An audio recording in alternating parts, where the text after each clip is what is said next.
Maintenant, ils vont apprendre à préparer les aliments de base du régime tudorien, le pain et la bière. Les documents nous révèlent qu'il n'était pas rare pour une personne à cette époque de manger 1 kilo de pain et de boire plus de 4 litres de bière par jour.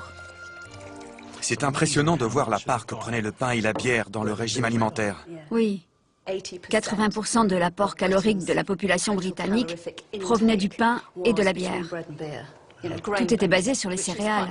Une toute petite classe d'aliments procurait l'essentiel des nutriments. Ils fournissaient les glucides. Exactement. C'est ce qui nous procure de l'énergie tout au long de la journée pour effectuer nos diverses tâches. Et c'est bien meilleur marché que des protéines. Il y a la même quantité de calories dans une pinte de bière et dans une demi-miche de pain. Ça fait réfléchir. Ça représente un tiers de notre apport calorique. Si on pense qu'il y avait beaucoup de pauvres à cette époque et que c'était pratiquement tout ce qu'ils mangeaient, ça représentait une part énorme de leur régime alimentaire. Au temps des Tudors, on boit de la bière pas uniquement pour son apport calorique, mais aussi parce que l'eau des puits est souvent contaminée. L'alcool tue les bactéries et rend ainsi l'eau potable.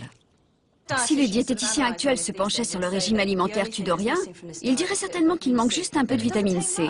Et ce n'est pas très difficile à trouver. Il suffit de manger de temps en temps des feuilles d'une plante comestible, une pomme ou encore un peu de chou et le problème est réglé.